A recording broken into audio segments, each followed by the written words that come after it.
Cooler assume o controle dos corpos de Vegeta, Nappa e Raditz. Enquanto Kakaroto detinha Vegeta, Broly derrota facilmente Nappa e Raditz, deixando-os inconscientes. Vegeta consegue a forma do Deus Super Saiyajin, graças ao parasita de Cooler. Kakaroto é espancado por ele. Ele tenta recuperar o fôlego ao lado, enquanto Broly lutava sozinho contra Vegeta. Kakaroto se sente muito fraco naquele momento. Ele pensa que devia haver algo que ele pudesse fazer, mas tudo parecia muito sem esperança.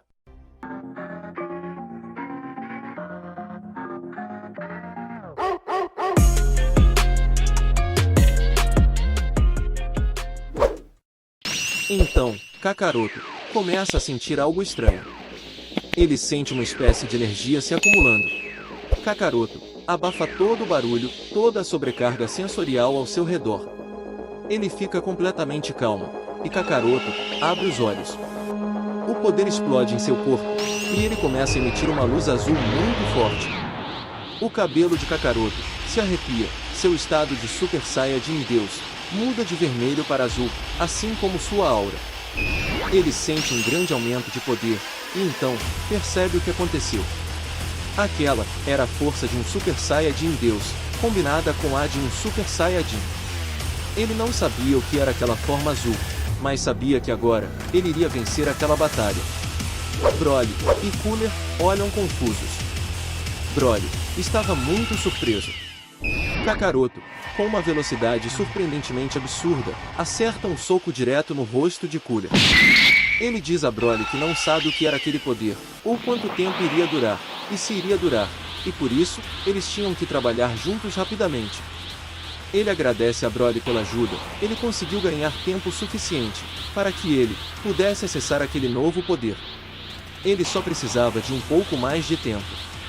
Juntos, eles iriam vencer aquela batalha, salvar Vegeta e eliminar Cooler. As duas auras se fundem e eles vão com toda a força contra Cooler, acertando nele uma enxurrada de socos.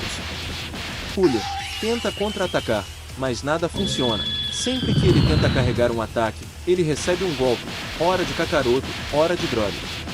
Ele estava sendo completamente espancado pelos Saiyajins. Ele então passa para a defensiva, tentando ficar o mais longe possível dos Saiyajins.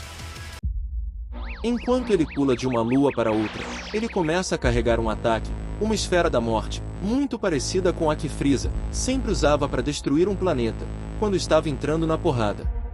Mostrando que essa tática escrota era um mal da família dos cuzões. Ele acreditava que aquele poder seria o suficiente para matá-los, ele iria acabar com tudo.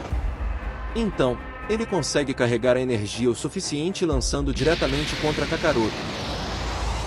Mas Kakaroto estava completamente calmo. Ele observa a bola de energia se aproximar dele e começa a respirar fundo. Ele começa a dizer algumas palavras. Aquela era a primeira vez que ele ia usar aquela técnica em batalha. Ele junta as mãos. A energia azul de sua aura começa a aumentar rapidamente.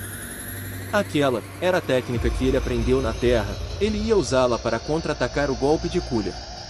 Então, ele grita. E lança a energia diretamente na esfera da morte de Cooler, que é completamente engolida, quase atingindo Vegeta, que consegue esquivar para o lado no último momento. No entanto, ele é atingido por outro ataque de Broly, e fica no chão, inconsciente.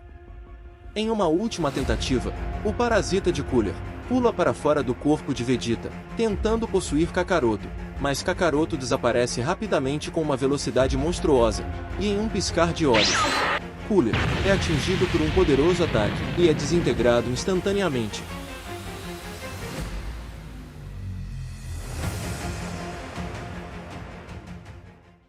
Kakaroto volta ao seu estado normal. Broly também cai no chão, exausto. Os dois estavam feridos, e respirando com dificuldade. Perto deles, Vegeta também está gravemente ferido. Kakaroto diz simplesmente, acabou, nós vencemos. Eles realmente conseguiram. Eles se sentam calmamente na Lua, observando os meteoros do planeta bombardear nas proximidades. Kakaroto pega Vegeta, e os três se dirigem para a nave. Por um breve momento, Vegeta acorda tossindo e tenta dizer algo. Ele só consegue dizer uma palavra, antes de desmaiar novamente. Os três saem. Espere! Essa história ainda não acabou. O quão poderosos nossos Saiyajins se tornaram? Quem poderia enfrentá-los? Talvez a resposta a essa pergunta fosse um inimigo de seu passado. Ou, talvez uma mega aliança de inimigos de seu passado, em um reino completamente distante. O Reino dos Mortos. Uma tempestade estava se formando, e ninguém sabia sobre isso. Uma grande confusão acontecia no inferno, e uma pessoa estava no centro da discussão. Era Cooler. Ele odiava todos que estavam com ele no inferno, mas não importava. Ele era o mais forte ali, e ele afasta todos, afirmando sua dominância sem sequer entrar em sua forma final.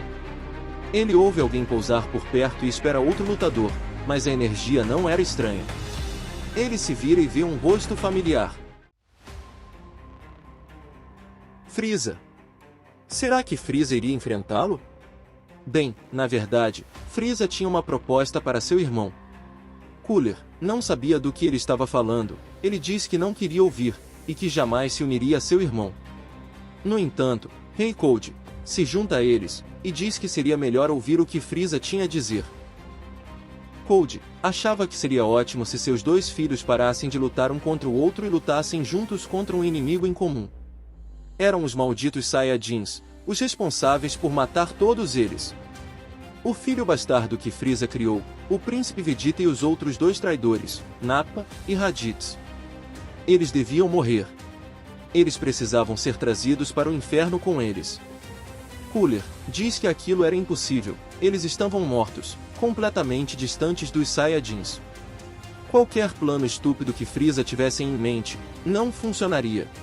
No entanto, Frieza diz a seu irmão mais uma vez que, se ele não estivesse confiante nesse plano, nem mesmo estaria lhe contando, muito menos tentando se unir a ele após tudo o que aconteceu. Cooler fica em silêncio por um momento. Ele não achava que aquilo era algum tipo de truque, e Frieza e Rei Cold pareciam muito sérios. Relutantemente, Cooler concorda em se juntar a Frieza. Ele ainda odiava seu irmão mais novo, mas agora, eles tinham um inimigo em comum, algo muito maior que suas diferenças, os Saiyajins. Eles queriam vingança a qualquer custo. Com Cooler, Rei Cold e Frieza, eles começam a elaborar um plano. Claro, seria difícil conseguirem sua vingança, enquanto estavam presos no inferno, mas o plano do Frieza era abrir um portal para o mundo dos vivos. Ele diz que eles precisam da ajuda de um mago. Esse mago era Babidi, ele estava tentando reviver Majin Buu, e acabou morrendo. No entanto, ele tinha um objetivo semelhante, pois os Saiyajins também eram responsáveis por sua morte e por impedir a ressurreição de Majin Buu. Cooler fica cético, e pergunta como esse cara poderia ajudá-los. Frieza diz que Babidi parecia fisicamente fraco, mas em termos de habilidades mágicas, ele tinha muito a oferecer. Babidi tinha um plano em mente: criar um portal que os ajude a escapar do inferno.